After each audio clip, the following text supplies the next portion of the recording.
الحمد لله وحده والصلاة والسلام على من لا نبي بعده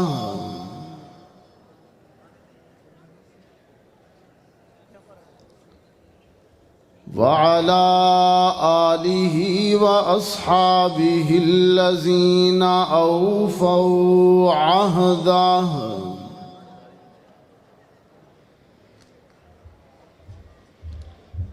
الذين هم مصابيح الرحمة ومفاتيح الغرر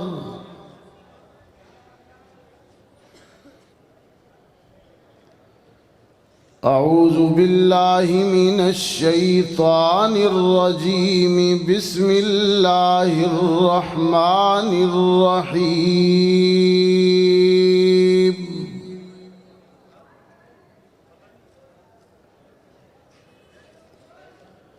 ما كان محمد أبا أحد من رجالكم ولكن رسول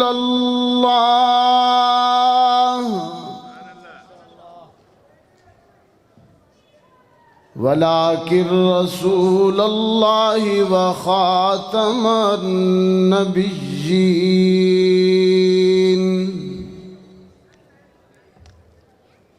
صدق الله العظيم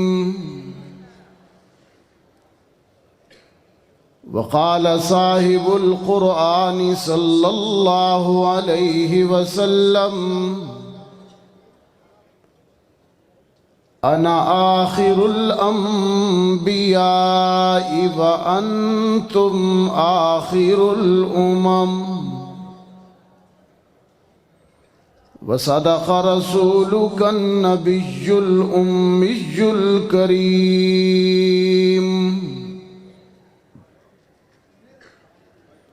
ونحن على ذلك لمن الشاهدين والشاكرين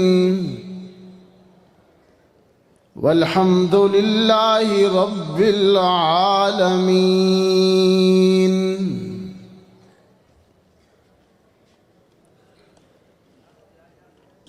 بآواز بلند محبت کے ساتھ بارگاہ رسالت میں ہدیہ درود پیش کیجیے۔ اللہم صلی علی محمد وعلی آل محمد کما صلیت علی ابراہیم وعلی آل ابراہیم انک حمید مجید۔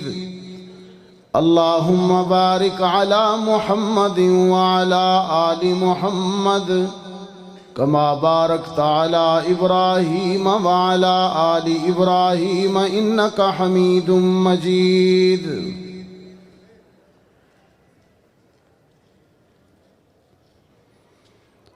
واجب التکریم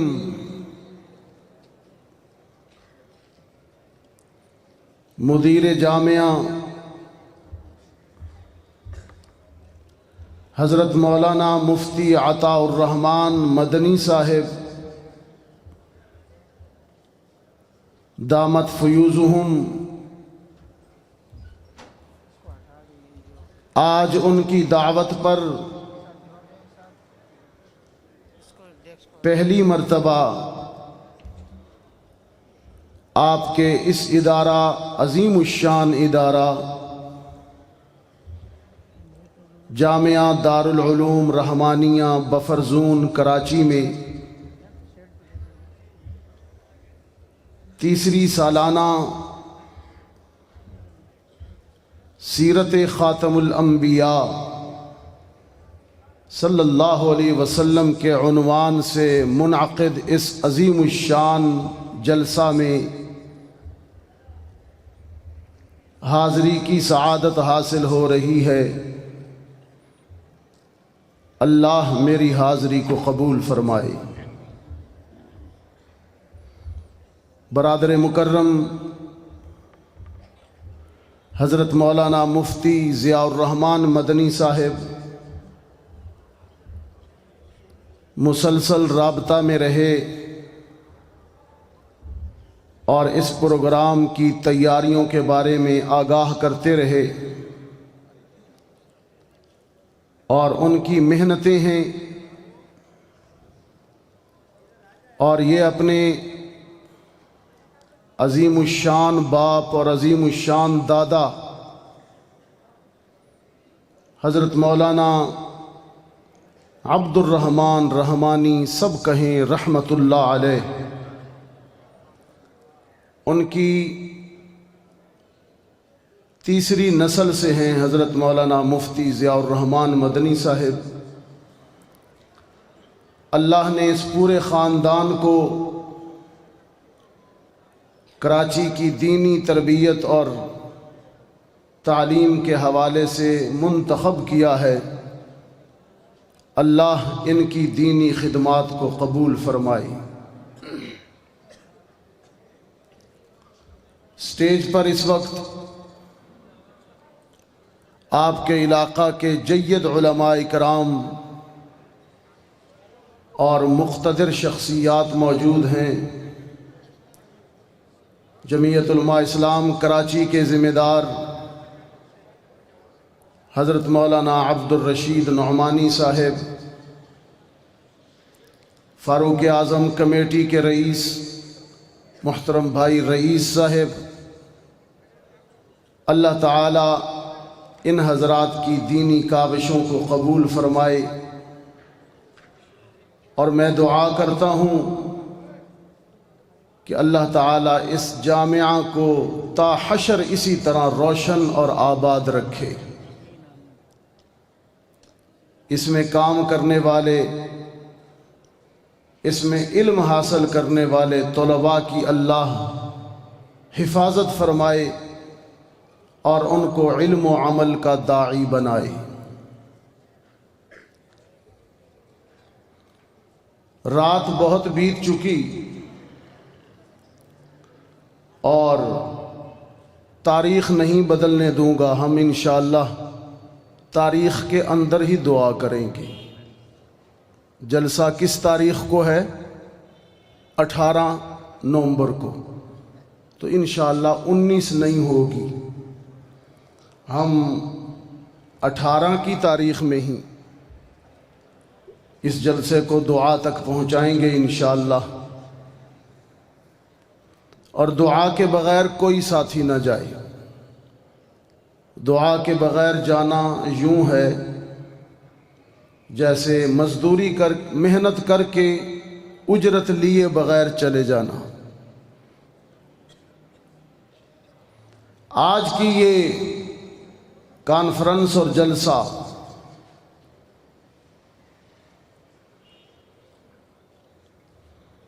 خاتم الانبیاء صلی اللہ علیہ وسلم، بلند آواز سے صلی اللہ علیہ وسلم کی سیرت پر منعقد ہوا اور تیسرا سالانہ جلسہ ہے دارالعلوم رحمانیہ کا۔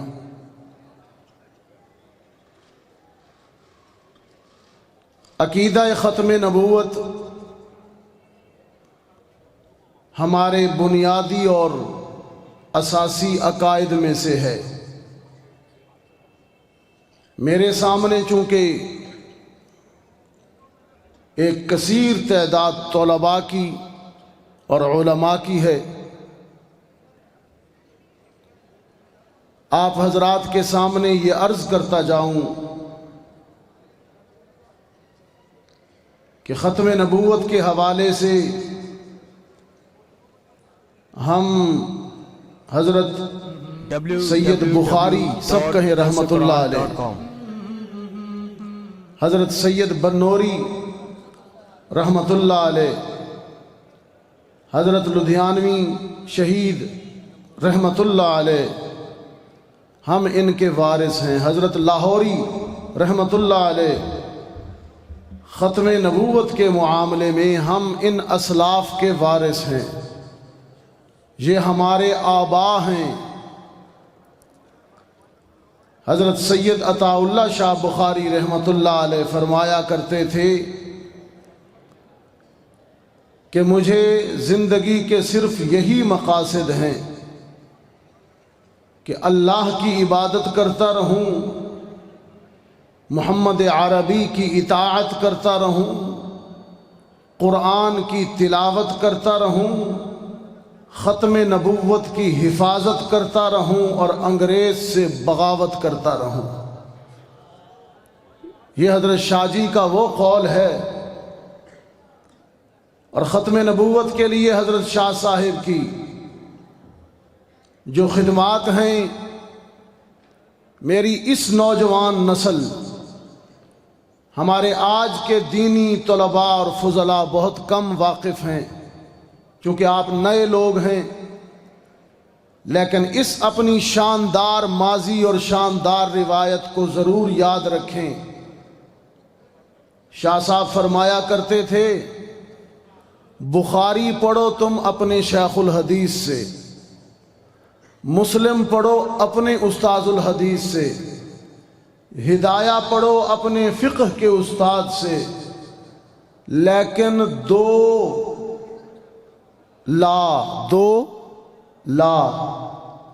لا کا مطلب عربی میں نہیں، دو لا مجھ سے سیکھو، ایک کلمہ توحید کا لا الہ الا اللہ، اور دوسرا لا نبی بعدی کا لا، اس سید زادے سے سیکھو، ختم نبوت بھی مجھ سے سیکھو، توحید بھی مجھ سے سیکھو۔ فرمایا کرتے تھے کہ دونوں لا توحید والا بھی اور لا ختم نبوت والا بھی، دونوں لا جڑ سے بوٹا ہی اکھاڑ دیتے ہیں۔ لا الہ الا اللہ کا لا شرک کا بوٹا اکھاڑ دیتا ہے، اور لا نبی بعدی کا لا جھوٹے نبیوں اور جھوٹے نبوت کے مدعیوں کا قلع کما کر دیتا ہے۔ کراچی کے دوستو، آپ کے اسی کراچی شہر کے آرام باغ میں تحریک ختم نبوت کے دوران سید عطا اللہ شاہ بخاری نے لاکھوں انسانی سروں سے مخاطب ہو کر فرمایا کہ قادیانی جس طرح اس وطن کے دشمن ہیں، اسی طرح قادیانی ملت کے اور دین کے بھی دشمن ہیں۔ اور شاہ جی کی بات کچھ ہی عرصے کے بعد سچ ثابت ہوئی۔ قادیانیوں نے کام کر دکھایا اور ہمارا ملک دو ٹکڑے ہوا، مشرقی پاکستان علیحدہ ہوا قادیانیت کی سازشوں کی وجہ سے۔ آج تک مسئلہ کشمیر حل نہیں ہو رہا قادیانی لابی کی سازش کی وجہ سے۔ ہمارے ملک کے اکثر و بیشتر حکمران جنہوں نے ختم نبوت کے لیے کام کیا، خواہ وہ ذوالفقار علی بھٹو ہو، صدر ضیاء الحق ہو، یا پہلا وزیر اعظم لیاقت علی خان ہو، یہ سب قادیانی سازش کا شکار ہو کر شہید ہوئے۔ اور فرمایا کرتے تھے کہ قادیانی وطن کے بھی دشمن ہیں، دین کے بھی دشمن ہیں، اور پھر بڑے عشق و مستی کے لہجے میں کہا کرتے تھے کہ آسمان سے ستاروں سے بھی زیادہ بلند، پہاڑوں سے بھی زیادہ مضبوط دلائل میرے نانا محمد عربی کی ختم نبوت پر موجود ہیں۔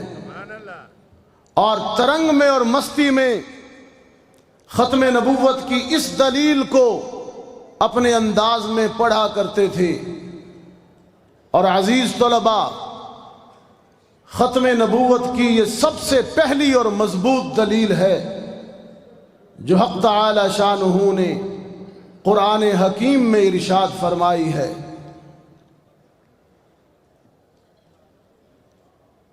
فرمایا ما کان محمد ابا احد من رجالکم ولکن رسول اللہ وخاتم النبیین۔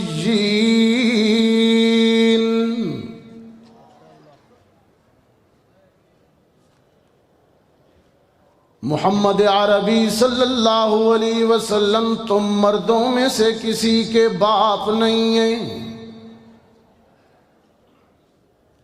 لیکن وہ اللہ کے رسول ہیں اور خاتم النبیین ہیں۔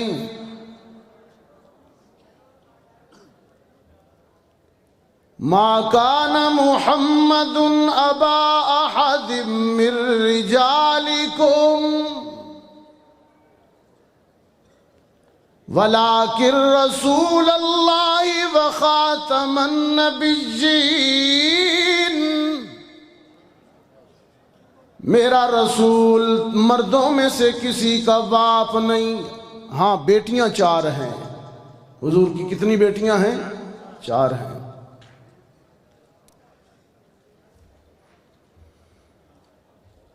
یہ مردوں میں سے کسی کا باپ نہ ہونا بھی، کراچی والوں نرینہ اولاد کا نہ ہونا بھی اس کی حکمت تھی،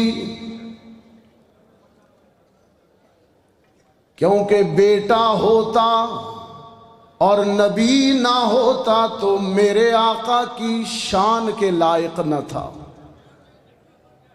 لوگ کہتے کہ ابراہیم کا بیٹا اسماعیل نبی ہے، دلیل یاد رکھیے گا، دلیل یاد ہے۔ میں آج طلباء والی باتیں کر رہا ہوں، ٹھیک ہے؟ ختم نبوت عنوان ہے سیرت خاتم الانبیاء۔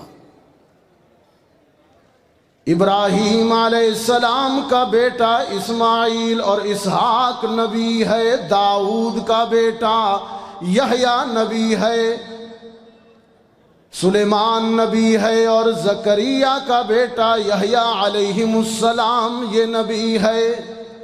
اگر محمد عربی کا کوئی جوان بیٹا ہوتا اور نبی نہ ہوتا تو دنیا والے کہتے ان کا بیٹا ہے، نبی نہیں ہے۔ میں نے اس لیے اپنے محبوب سے اپنی حکمت کے تحت بنوت لے لی۔ بنوت کس کو کہتے ہیں؟ بیٹے کو، ابنیت کو۔ میں نے اپنے نبی سے بنوت لے لی، ختم نبوت دے دی۔ ہاں میں نے بنوت لے لی، ختم نبوت دے دی۔ باقی سارے انبیاء نبی تھے، لیکن آمنہ کلال تو آخری نبی ہے۔ اور ایسا نبی ہے اللہ نے اپنی حکمت کے تحت سرکار دو عالم صلی اللہ علیہ وسلم کو نرینہ اولاد جوانی تک نہیں دی۔ بچے تھے، بیٹے تھے، لیکن بچپن میں ہی چل بسے۔ نرینہ اولاد تو نہیں تھی، لیکن روحانی اولاد اصحاب مصطفیٰ کی صورت میں، شاگردان مصطفیٰ کی صورت میں، صحابہ کی صورت میں اولاد دے دی، اور ایسی اولاد دی کہ محمد عربی کے دین کو جب ضرورت پڑی تو اس اولاد نے تن کے کپڑے بھی وار دیے، گھر کے برتن بھی لٹا دیے، مخمل کے لباس اتار کر ٹاٹ پہن لیے، بٹنوں کی جگہ کانٹے اوڑھ لیے۔ یہ کیسی اولاد؟ روحانی اولاد، اس قسم کی جان دینے والی۔ حالانکہ حضرت نوح کا بیٹا کنعان جناب نوح کے منت کرنے کے باوجود بھی باپ کے ساتھ نہیں آیا، جناب نوح فرما رہے تھے یا بنیا ارکب معنا، میرے بیٹے میرے سفینے میں آ جا، میری کشتی میں آ جا، ولا تکم مع الکافرین، کافروں کا ساتھ نہ دے، میرے سفینے میں آ جا۔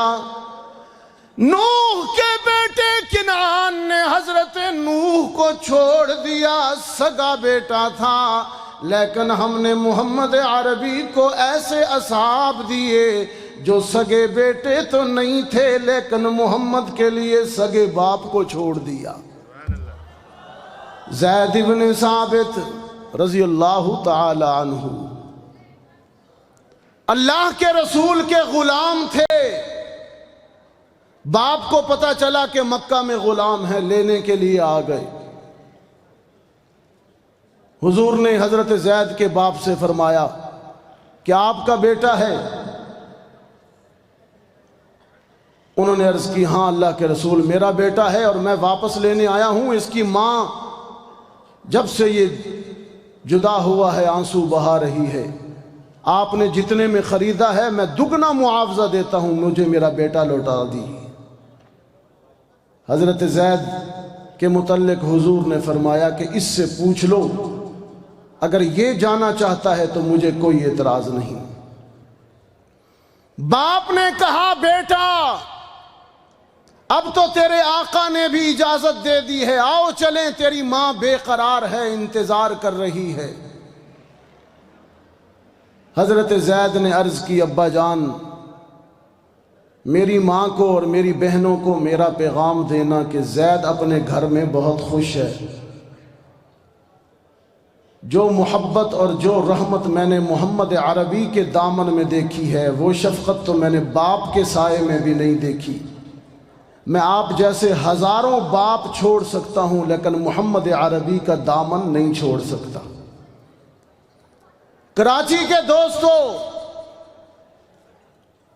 اگرچہ نرینہ اولاد نہیں تھی لیکن اصحاب رسول کی صورت میں اللہ نے محمد عربی کو ایسے بیٹے عطا کیے جنہوں نے محبت رسول میں اور عشق رسول میں اپنے باپ کو چھوڑ دیا۔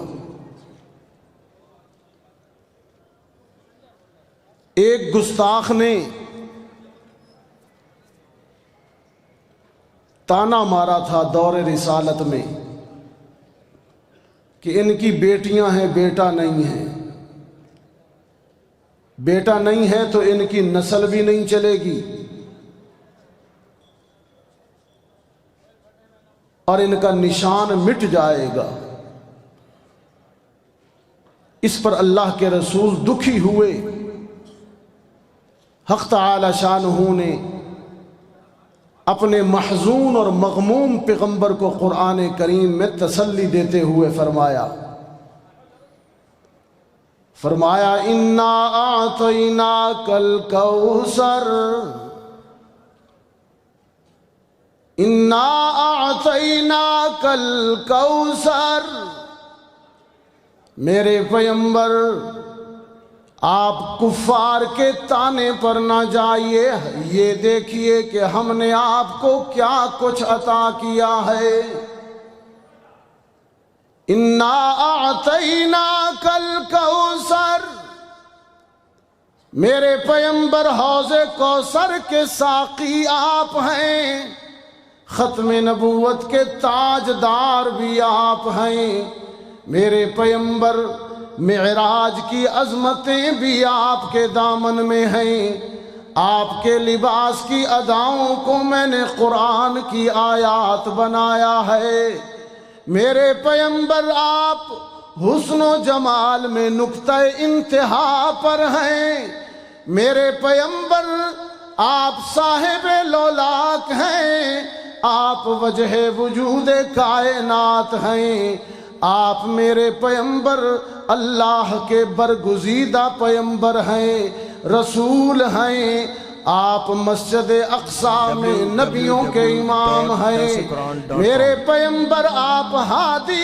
کل ہیں، دانائے سبل ہیں، فخر رسول ہیں، میرے پیمبر آپ شمس الضحیٰ ہیں، بدر الدجا ہیں، آپ بلغ العلا ہیں، آپ کشف الدجا ہیں، آپ صاحب قاب قوسین او ادنا ہیں، آپ مکین گنبد خضرا ہیں، میرے پیمبر آپ حبیب کبریا ہیں، میرے پیمبر آپ احمد مجتبی ہیں، آپ محمد مصطفیٰ ہیں۔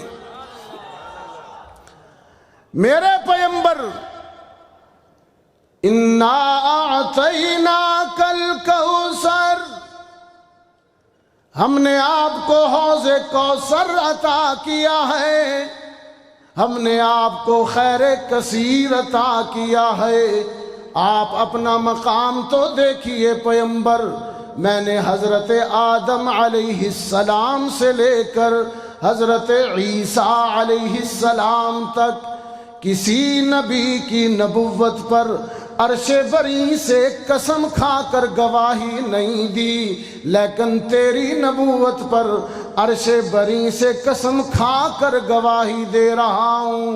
میں کہتا ہوں یاسین والقرآن الحکیم انک لمن المرسلین، او میرے یاسین، تیرے قلب اطہر پر نازل ہونے والے قرآن کی قسم، میں عرش بری سے گواہی دیتا ہوں کہ تو میرا سچا رسول ہے۔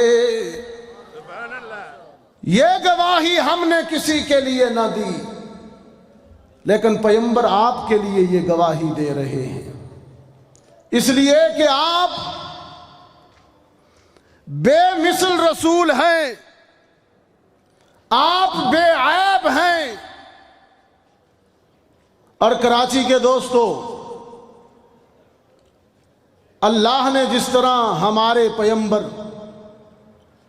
حضرت محمد الرسول اللہ کو بے مثال صفات عطا کی، نبوت اور ختم نبوت بھی بے مثال عطا کی۔ حضرت حسان ابن ثابت رضی اللہ تعالی عنہ، جو بارگاہ رسالت کے عربی مداح ہیں اور عربی ثنا خوان ہیں، حضرت حسان رضی اللہ تعالی عنہ بارگاہ رسالت میں اللہ کے رسول کے مواجہ کے سامنے، آپ کے چہرہ کے سامنے رسول اللہ کی تعریف کچھ ان الفاظ میں کرتے ہیں۔ ابھی مجھ سے قبل زین العابدین جلالی صاحب آپ کو پشتوں میں نعت سنا رہے تھے، میں نے تب ہی ارادہ کر لیا تھا، چونکہ پشتوں مجھے سمجھ نہیں آ رہی تھی، تو میں بھی کچھ ایسا سناؤں جو آپ میں سے اکثر کو سمجھ نہ آئے، تو میں آپ کو نعت عربی زبان کے اندر سناتا ہوں۔ لیکن عربی اتنی آسان، کراچی کے دوستو، عربی حسان کے اشعار میں، حسان کے نعتیہ اشعار میں عربی اتنی آسان ہے کہ عام فہم آدمی بھی سمجھ جائے۔ سورۃ فاتحہ سے بھی آسان عربی اور رسول اللہ کی شان۔ حسان عرض کرتے ہیں اللہ کے رسول کے سامنے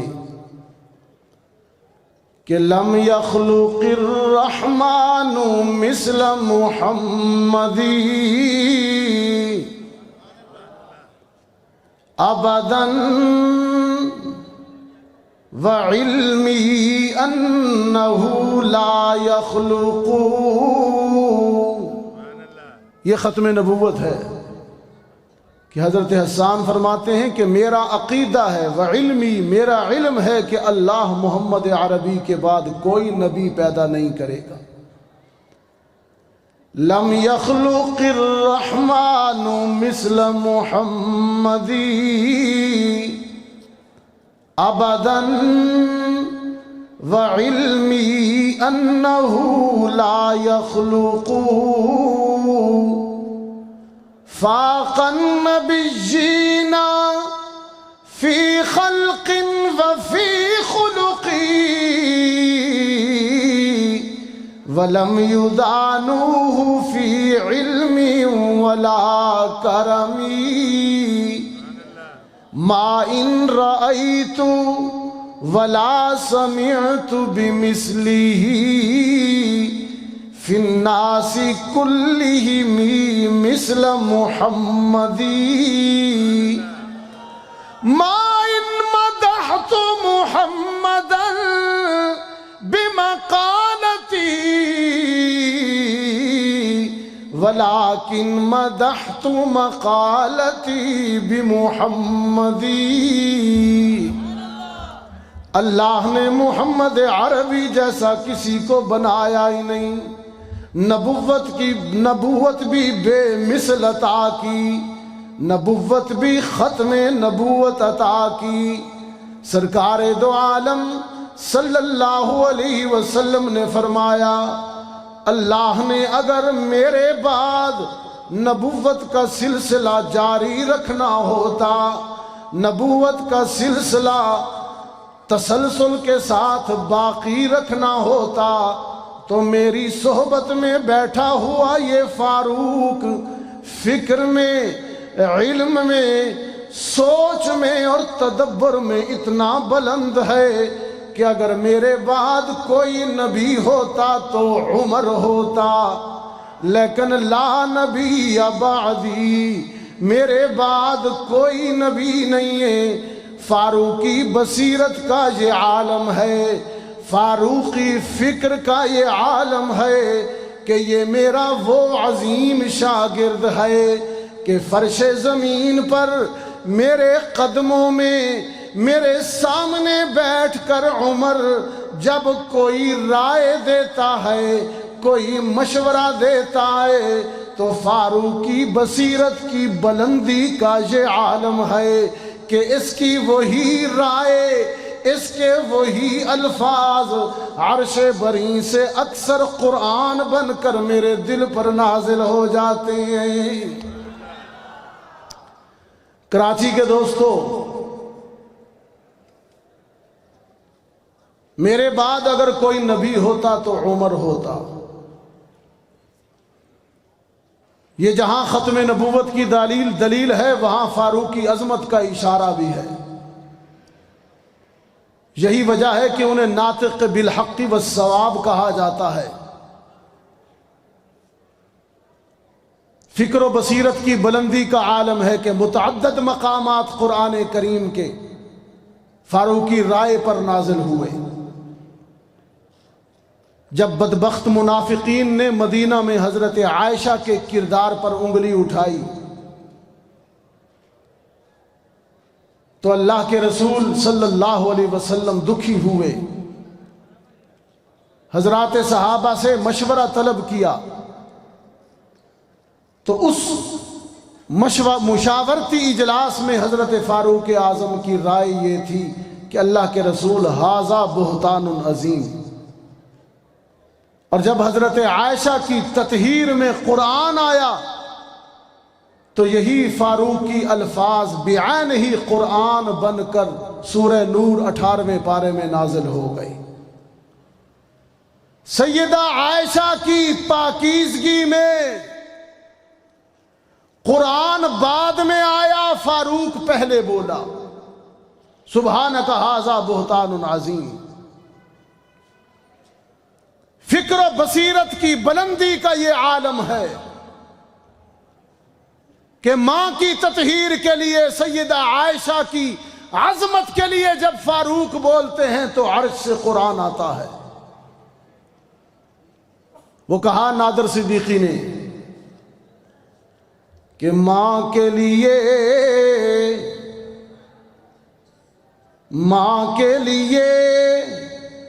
بے خوف و خطر بول رہا تھا، ماں کے لیے بے خوف و خطر بول رہا تھا، قدوس کے الفاظ بشر بول رہا تھا، اور تہمت کی زبان تہمت کی زبان بولنے والوں کے مقابل قرآن کی زبان بن کے عمر بول رہا تھا۔ سبحانک ھذا بہتان عظیم۔ ختم نبوت کے سلسلے میں قرآن کی یہی دلیل ہے کہ ما کان محمد ابا احد من رجالکم ولکن رسول اللہ وخاتم النبیین۔ اور ذخیرہ احادیث کی بہت سی دلیلوں میں سے ایک مضبوط دلیل یہ ہے کہ اللہ کے رسول نے فرمایا کہ نبوت کا سلسلہ جاری ہوتا تو فاروق نبی ہوتا۔ فاروق اعظم اس کردار کے اور اس بصیرت کے حامل صحابی ہیں کہ اللہ انہیں میرے بعد مسند نبوت پر نبی، حالانکہ اصحاب میں ہمارا متفقہ عقیدہ اور نظریہ یہ ہے کہ اصحاب میں سب سے افضل صدیق اکبر ہیں، لیکن کبھی آپ نے سوچا کہ نبوت کے لیے حضرت عمر کو کیوں کہا گیا کہ میرے بعد نبی ہوتا تو عمر ہوتا، ابو بکر کا کیوں نہیں کہا؟ اس لیے کہ مجموعی صفات میں سب سے افضل صدیق اکبر ہیں، لیکن اگر اللہ سلسلہ نبوت کو جاری رکھتا تو اس خصوصی صفت میں فاروق اعظم کا کوئی ثانی نہیں ہے۔ اللہ نے وحی کو سمجھنے کی جو صلاحیت، وحی کو پرکھنے کی جو استعداد فاروق اعظم کو عطا فرمائی، وہ حلقہ اصحاب میں کسی اور کو نہیں عطا فرمائی۔ اس خاص شان کے حامل ہیں فاروق اعظم۔ اور میں اپنی آج کی اس گفتگو کو ان الفاظ پر فاروقی فکر کو خراج تحسین پیش کرتے ہوئے ختم کرتا ہوں کہ آقا عمر، رہبر عمر، مرشد عمر، مولا عمر، برتر عمر، بالا عمر، اعلی عمر، اولا عمر، ما بعد ختم المرسلین کوئی نبی آنا نہیں، ما بعد ختم المرسلین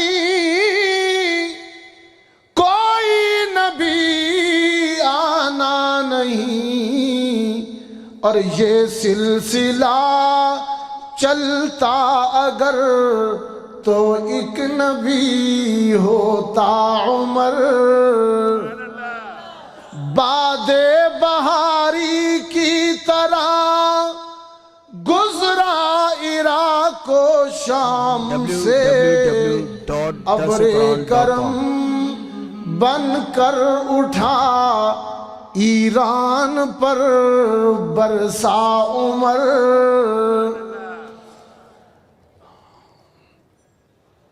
فاروقی جلالت کا یہ عالم تھا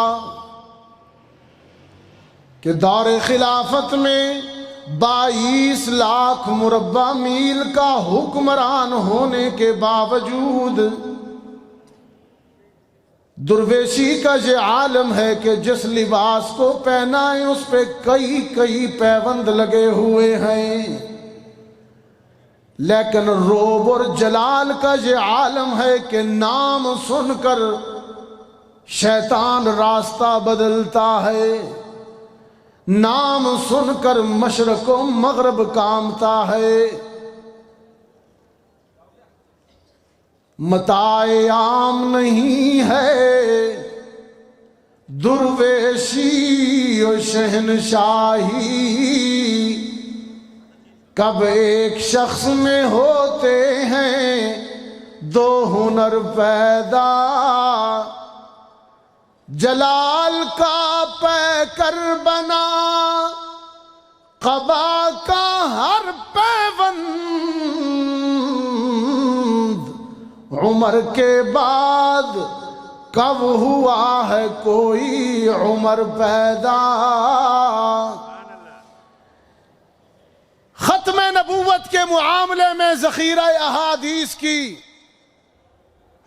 بہت سی دلیلوں میں سے مضبوط ترین دلیل یہ بھی ہے کہ اللہ کے رسول صلی اللہ علیہ وسلم نے یہ بھی فرمایا، جب ایک نرینہ اولاد میں سے ایک بیٹا حضرت ابراہیم چھوٹا انتقال کر گیا، آپ نے فرمایا کہ اگر میرا یہ بیٹا بھی زندہ ہوتا تو اللہ اسے جوانی پر نبوت عطا کرتا، لیکن اللہ نے میرے اس بیٹے کو بچپن میں ہی اپنے جوار رحمت میں اس لیے لے لیا کہ لا نبی بعدی، میرے بعد کسی نبی نے نہیں آنا، نبوت کا سلسلہ ختم ہو چکا،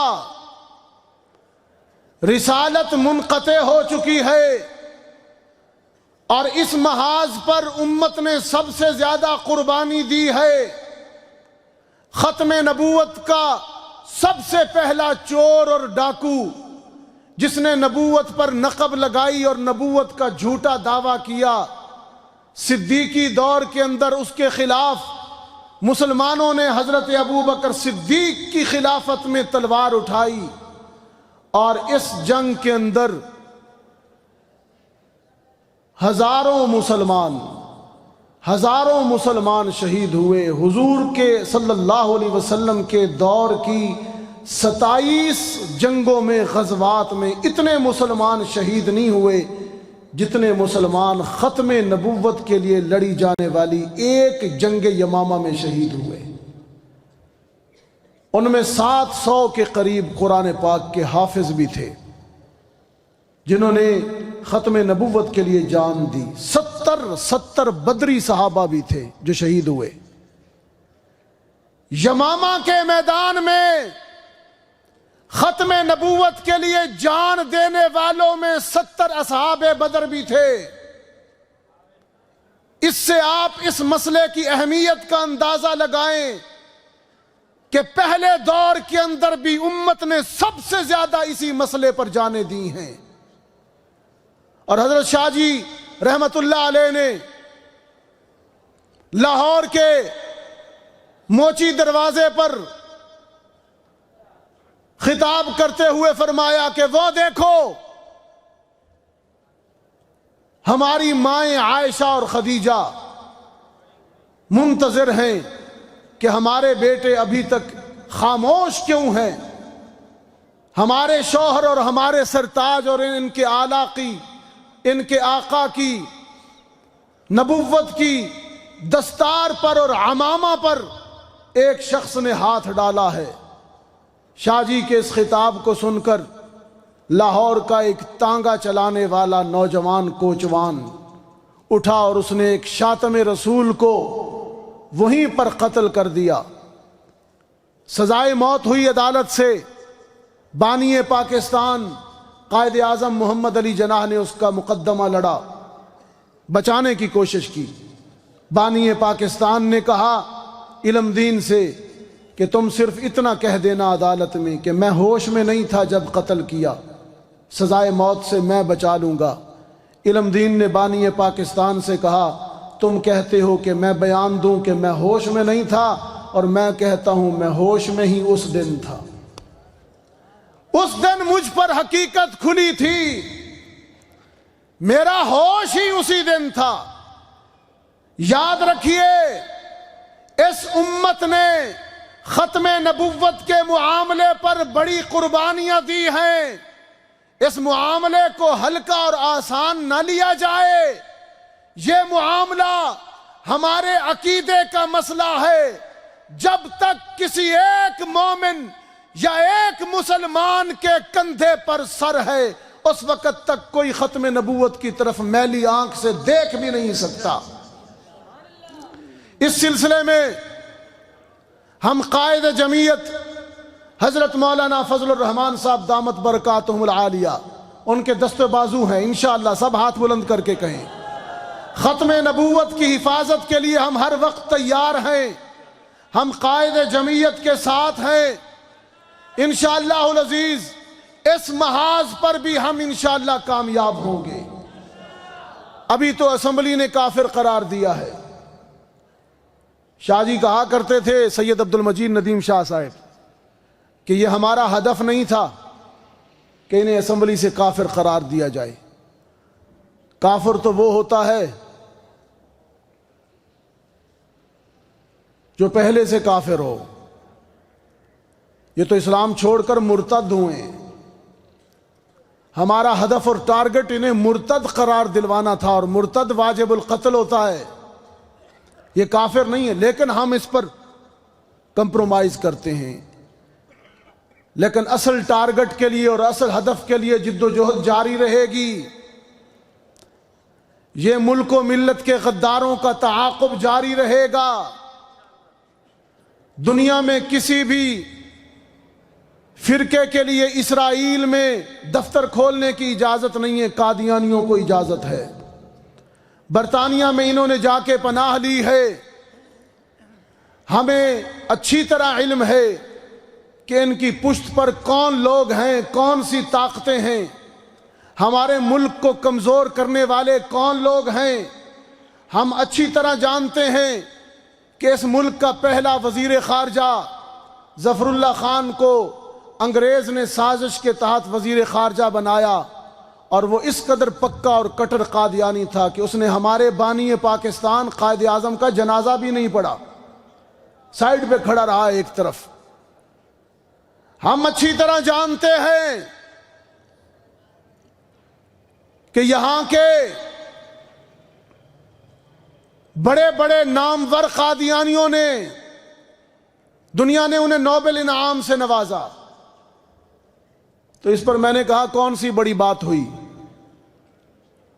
کافروں نے کافر کو دیا نا نوبل انعام، تو وہ پہلے بھی دیتے ہیں۔ باقی جتنے نوبل انعام ملے وہ کون سے کوئی ہمارے علماء کو ملے ہیں یا مسلمانوں کو ملے ہیں؟ کافروں نے اپنوں کو ہی دینا تھا نا جی۔ یہ خدمات نہیں ہیں۔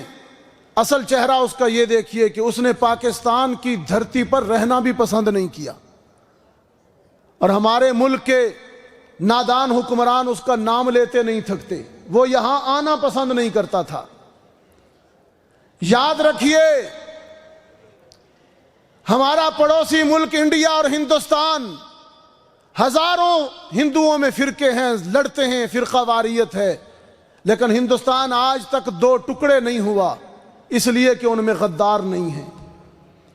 پاکستان اپنی پیدائش کے ٹھیک 20-25 سال بعد دو ٹکڑے ہوا، اس لیے کہ کلیدی اور اہم عہدوں پر غدار بیٹھے ہوئے تھے، قادیانی بیٹھے ہوئے تھے۔ اس فتنے کو سمجھیے، اس کے لیے آپ کوشش بھی کیجئے، علماء کا ساتھ بھی دیجئے۔ اللہ تعالیٰ میری حاضری کو قبول فرمائے۔ چونکہ جلسہ سیرت خاتم الانبیاء کا تھا، ختم نبوت کے سلسلے میں ضروری گزارشات کرنا میں اپنا فرض سمجھتا تھا۔ اللہ میری حاضری کو قبول فرمائے۔ وآخر دعوانا ان الحمد للہ رب العالمین۔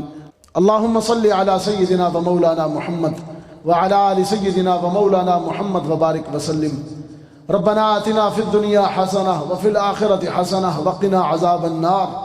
یا اللہ، جامعہ دارالعلوم رحمانیہ بفرزون میں یہ جو خوبصورت اہتمام ہوا، یا اللہ اس کو قبول فرما۔ بڑا خوبصورت عنوان دیا گیا، سیرت خاتم الانبیاء۔ یا اللہ ہمیں سیرت خاتم الانبیاء کو، مسئلہ ختم نبوت کو، عقیدہ ختم نبوت کو سمجھ کر اس کے لیے اپنی اپنی ذمہ داریوں کو ادا کرنے کی توفیق عطا فرما۔ اس دور کے اندر یہ عقیدہ اور مسئلہ بہت مزید اہمیت اختیار کر گیا ہے۔ نوجوان نسل کو خصوصاً اس کی اہمیت اور نزاکت سے آگاہ کرنا بہت ضروری ہے۔ فتنے سر اٹھا رہے ہیں، پورا طاغوت اور پوری دجالی طاقت اس فتنے کی پشت پر ہے۔ یا اللہ ہم مسلمانوں کو اس کے مقابلے میں ہمت اور طاقت عطا فرما۔ ہمارے اسلاف نے، ہمارے اکابر نے اپنا کام کر دیا۔ حضرت مفتی محمود، حضرت مفتی بنوری، حضرت لاہوری، حضرت عطا اللہ شاہ بخاری، حضرت داؤد غزنوی، حضرت لدھیانوی شہید، اور حضرت گولڑا والے پیر مہر علی شاہ صاحب گولڑوی، حضرت شاہ احمد نورانی صاحب، ان سب حضرات نے اپنا اپنا حصہ ڈالا ختم نبوت کے سلسلے میں۔ یا اللہ یہ ہمارے اکابر تھے، ہمارے اسلاف تھے، ہم ان کے بعد ان کے جانشین ہیں۔ یا اللہ ہمیں بھی اس مسئلے کی نزاکت اہمیت کو سمجھ کر اس کے لیے کام کرنے کی توفیق عطا فرما۔ یا اللہ اس سلسلے میں جتنے مسلمان کوششیں کر رہے ہیں یا اللہ ان کی تو مدد فرما۔ کفر اگرچہ اسباب کے لحاظ سے، وسائل کے لحاظ سے، طاقت کے لحاظ سے بہت زیادہ ہے، طاقتور ہے، یا اللہ تو ہمیں بھی ہمت عطا فرما، ہمیں بھی عزم عطا فرما، ہمیں غازی علم دین کا عزم عطا فرما، ہمیں بخاری کا عزم عطا فرما، ہمیں لاہوری کی ہمت عطا فرما۔ یا اللہ ان اسلاف کے ساتھ ہمیں وابستہ رہنے کی توفیق عطا فرما۔ اس ادارہ کو یا اللہ تا حشر ادا فرما۔ ادارہ کے بانی حضرت مولانا عبد الرحمن رحمانی صاحب نور اللہ مرقدہ جو یہ خوبصورت گلدستہ بنا گئے، اور ان کے بیٹے حضرت مولانا مفتی عطاء الرحمن مدنی صاحب جو محتمم ہیں اور بڑی خوبصورتی سے اس کو چلا رہے ہیں، برادرم حضرت مولانا مفتی ضیاء الرحمن مدنی صاحب اتنا بڑا گلشن سجایا ہے، اس کا اہتمام کر رہے ہیں۔ یا اللہ اس کو دین کا قلعہ بنا، عقائد کا قلعہ بنا، یا اللہ اس کی حفاظت فرما۔ تمام ملک کے اندر پوری دنیا میں جتنے بھی دینی مدارس ہیں سب کی حفاظت فرما۔ یا اللہ سب کو اسلام کا قلعہ بنا۔ یا اللہ ہمارے ایک بھائی سرفراز صاحب انہوں نے دعا کے لیے تمام لوگوں سے کہا ہے، یا اللہ ان کی حاجات کو پورا فرما، تمام بیماروں کو شفا نصیب فرما۔ یا اللہ یہ بڑی بابرکت مجلس ہے، ختم نبوت کی مجلس ہے، اور ختم نبوت یا اللہ مقدس ترین عقیدہ ہے، اس امت کی قیادت کی ضمانت دینے والا عقیدہ ہے، اس امت میں اساس اور بنیاد کا عقیدہ ہے۔ یا اللہ اس عقیدے پر گفتگو کرنے کے لیے حضرت مولانا عطاء الرحمن مدنی نے یہ اتنا بڑا اہتمام کیا۔ یا اللہ اس مجلس کی برکت کے صدقے تمام بیماروں کو شفا نصیب فرما، تمام بے اولادوں کو نیک اولاد نصیب فرما۔ یا اللہ ہمیں قرآن کریم سے وابستگی نصیب فرما، ہماری دعاؤں کو قبول فرما۔ یا اللہ ہم سب کو اپنے دین کی خدمت کے لیے قبول فرما۔ سبحان ربک رب العزت عما یصفون وسلام علی المرسلین والحمد للہ رب العالمین وصلی اللہ علی النبی الأمی وعلی آلہ واصحابہ اجمعین برحمتک یا ارحم الراحمین۔